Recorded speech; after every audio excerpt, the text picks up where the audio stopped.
You're listening to Kerry Lutz's Financial Survival Network, where you get valuable information you just can't find anywhere else. To thrive in today's trying times, you need the Financial Survival Network, now more than ever. Go to financialsurvivalnetwork.com and get your free newsletter and gift. Financial Survival Network, now more than ever. And welcome. You are listening to watching the Financial Survival Network. I'm Kerry Lutz. We got a special guest on with us, somebody who knows how to take these small stocks that the market passes up for worthless and get in at the right time and make money. And that's what it's all about in the markets, unless you're into social investing and trying to save the manatee through your stock purchases. You know, what else is there for it? What other purpose does it serve other than to build capital? Or if you're Wall Street, to extract capital from the unsuspecting masses out there. Mariusz Skonieczny, and I know I didn't say your name exactly right, Mariusz, but close enough, hopefully. It's great to have you back. So you're Joe Sixpack. You're an investor. You're scared to death. The market's evidently peaked. War is breaking out in Ukraine. Who knows? Could happen in Taiwan any minute. And do you invest in Boeing? Do you invest in Lockheed? What do you do here? Well, let's think about what you just said. Scared to death. Think about last couple of times we were scared to death. 2008, 2009 financial crisis, 2020 COVID, right? We were all scared to death. How did it turn out if you were in stocks when you were so scared? I think it turned out pretty well, don't you think? Mm-hmm. Yeah, well, evidently you weren't the only one scared. The Federal Reserve was scared enough to open up the monetary spigots and inflate the price of everything, right? Yeah. You see, I focus on this. I'm buying a business, right? Whether I'm investing in big caps, small caps, I'm buying ownership interest in a business. And there's a seller on the other side. If the seller is scared, running for the exit, thinking that the world is going to end tomorrow, I'm probably going to get a decent price from that seller. That's how I look at it. And that's a Warren Buffett type approach. He likes to buy $1 worth of assets for 10 cents.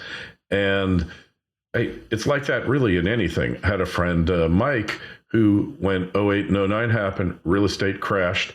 He was buying up Florida real estate, vacant lots at his only criteria, aside from they couldn't be total swampland, was that they were selling for 10 cents on the dollar compared to their peak right before the crash. And he made tens of millions of dollars on this. Stock market's no different, right? Right, because the stock market is just a vehicle for you to get an ownership interest in financial assets, right? In case it's businesses, when you're looking at, I don't know, some mining companies, then you're buying an asset, you're buying a land that has something in it. So it's no different. Hopefully, something in it that you can actually mine profitably, which there's a big gap in understanding by the public, whether it's in the ground, whether it can really be financially viable. So, but you know what? If we use that analogy in the stock market, you're mining there too, but the mining is different. You're not looking for value in the ground. You're looking for value IP. You're looking for brands, right? You're looking for competitive advantage, but that's effectively what you're mining for, right? Yeah, that's right. And when you have an ability to purchase something, there's so many different ways of getting value.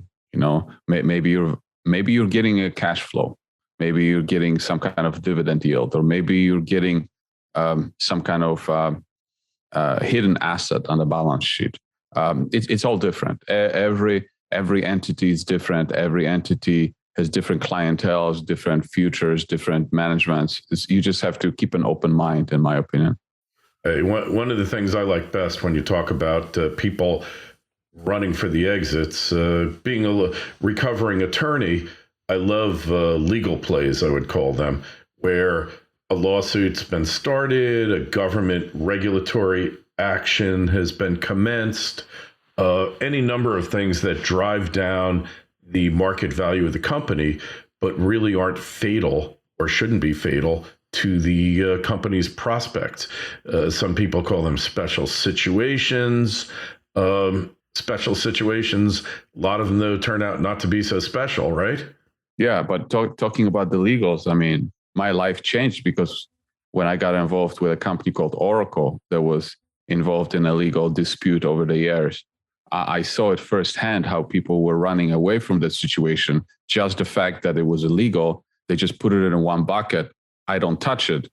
And if they just took the time to look at the legals, because every legal situation is different, as you know, certain opportunities can be uncovered. Yeah, exactly. And where wise men fear to go, fools dare to travel. And sometimes they're not such fools.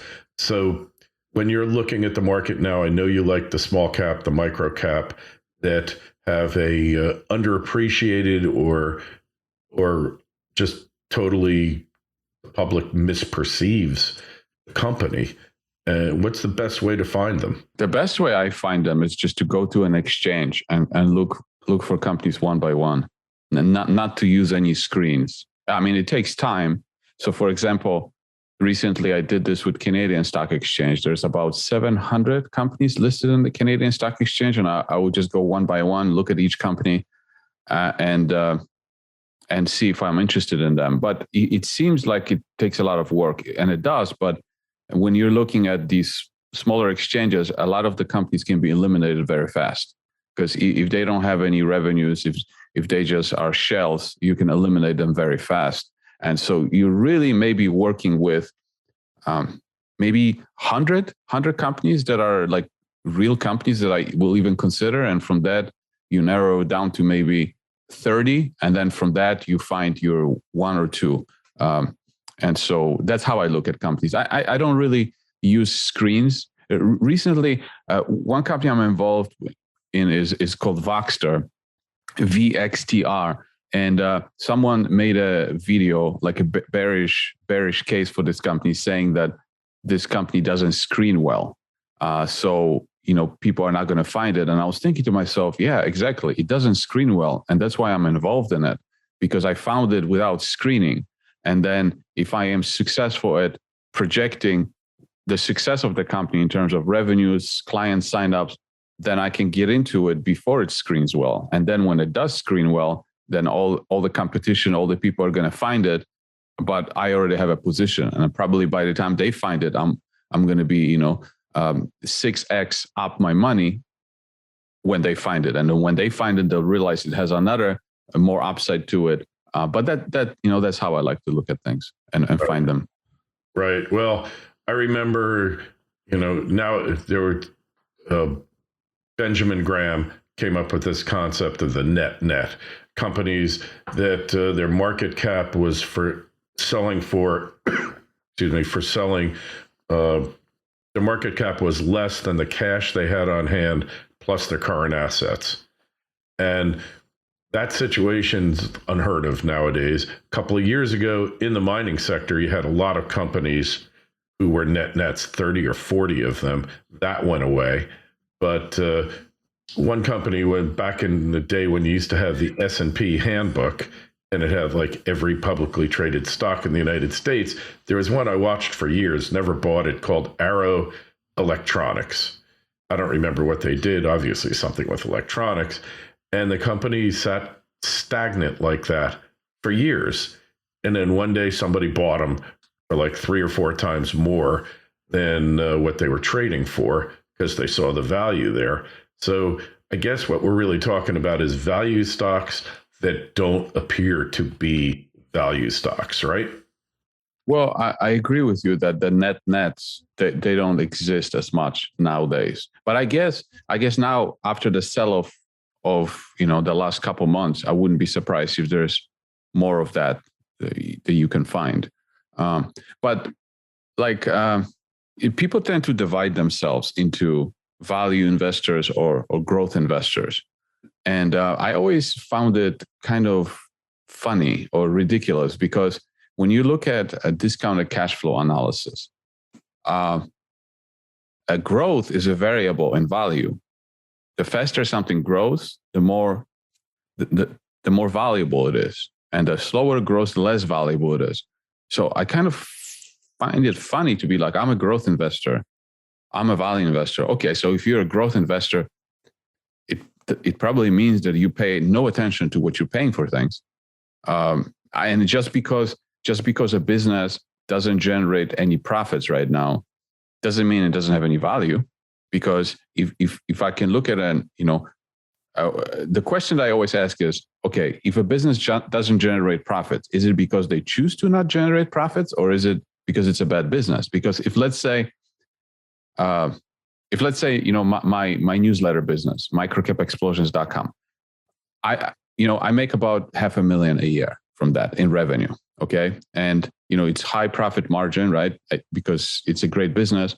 But if I wanted to grow it like significantly, I can say, you know what? I'm going to take all of the profits that I make, I'm going to plow it back into marketing, and I'm going to double or triple my subscriber base.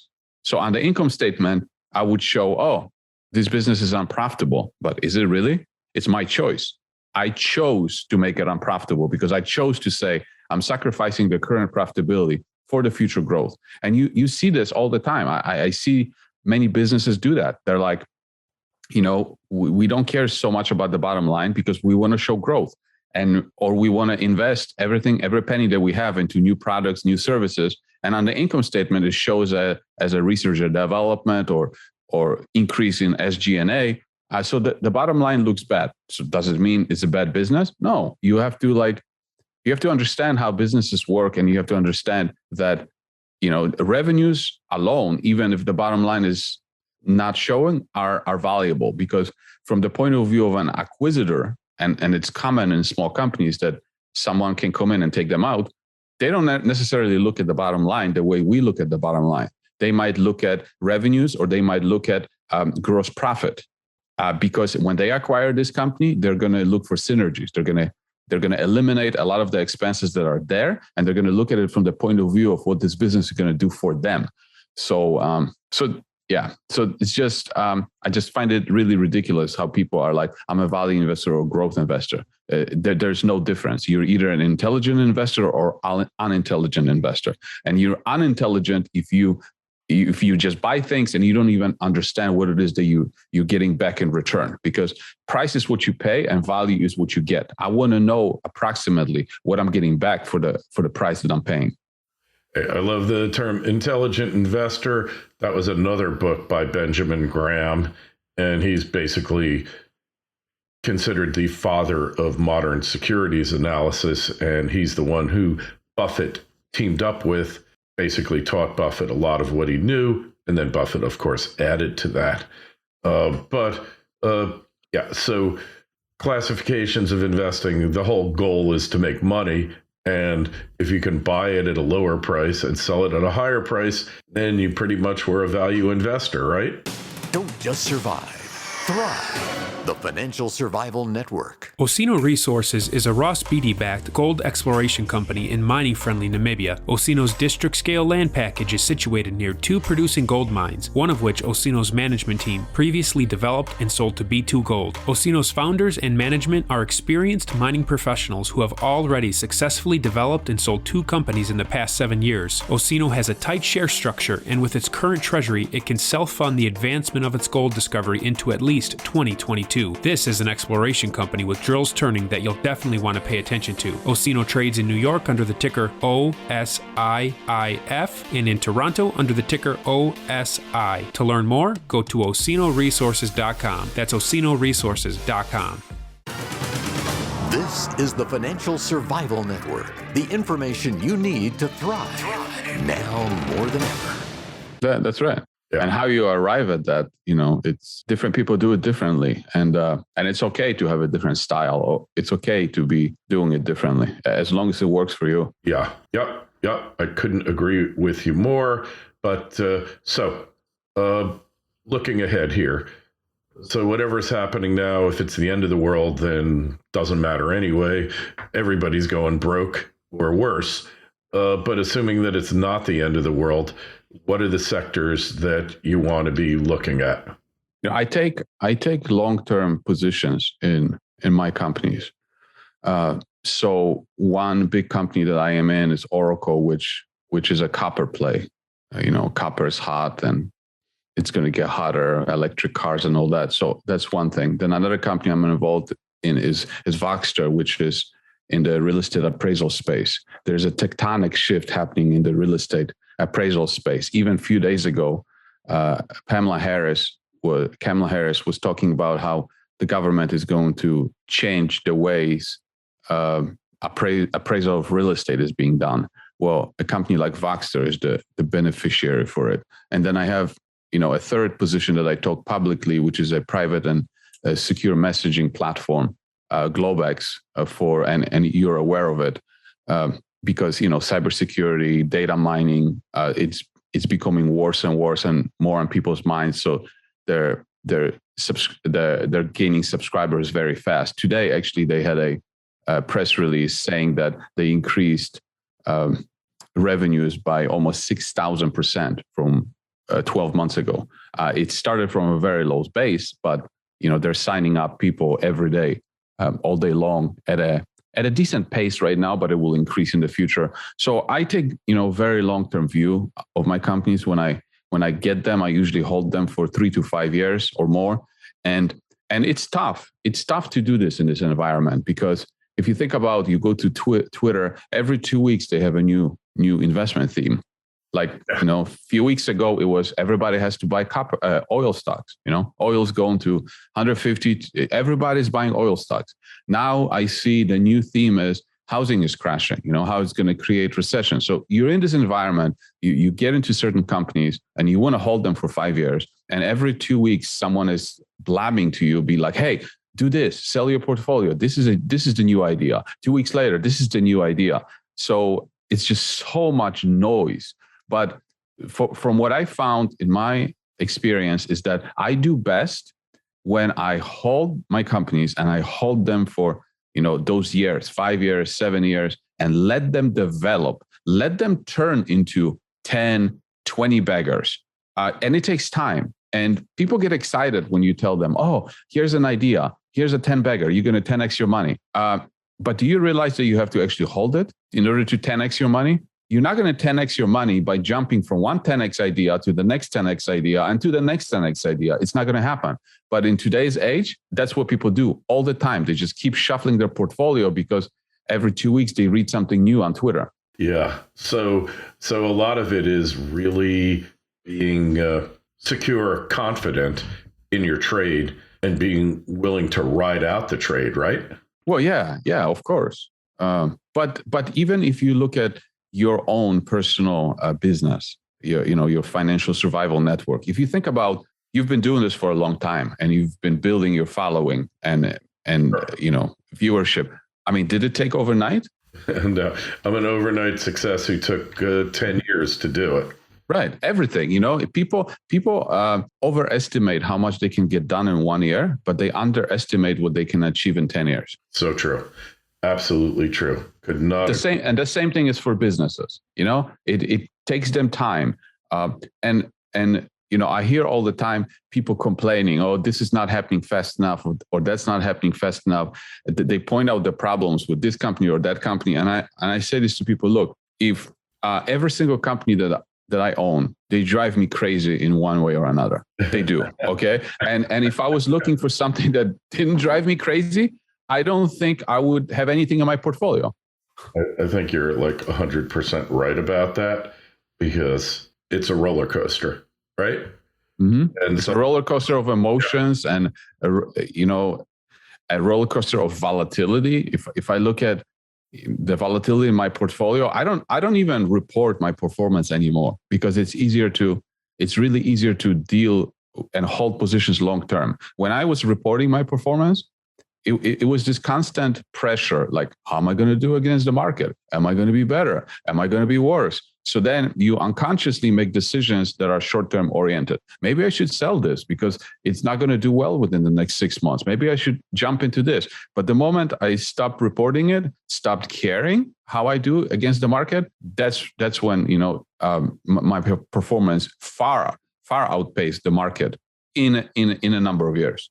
All right. Well, it sounds like very logical advice, but that really requires you to really put your emotions aside, not make emotional decisions, and stick with it through thick and thin.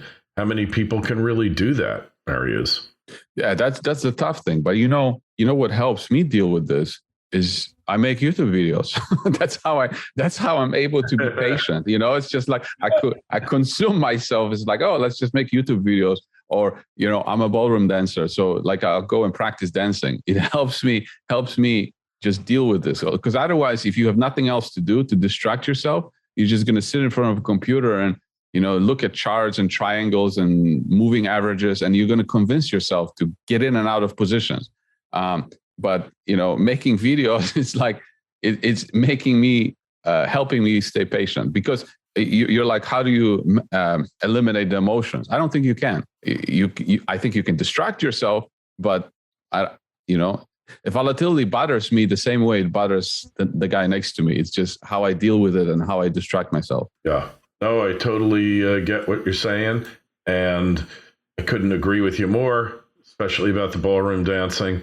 You need releases. You need to detach from your decision. Once you've gone through the process, you've done everything you possibly can, and you've made the decision to move ahead, then unless something major goes wrong with it, you got to be in it and stay in it. I remember I bought Qualcomm, I don't remember how many years it was, back in 2000 for $98, and it went down like 15%. I sold it off. It went up to $985. So, oh, that hurts. Yeah. And, it was right at the wrong time. And, but hey, it's possible to do. Do you have any resources that you recommend that potential investors look at, learn about before they hop in? Just follow me on YouTube. Okay, we can do that. And hey, we'll put a link to your YouTube channel. What's your website again? Microcapexplosions.com. All right. There'll be a link to that in the show notes of this interview on financialsurvivalnetwork.com. And don't forget to sign up for free newsletter. Mariusz, always a pleasure talking to you, always thought-provoking, and we'll talk again soon. Thanks for having me. Thanks for listening to Kerry Lutz's Financial Survival Network, your solution to today's trying times. For the latest, go to financialsurvivalnetwork.com. Financial Survival Network, now more than ever.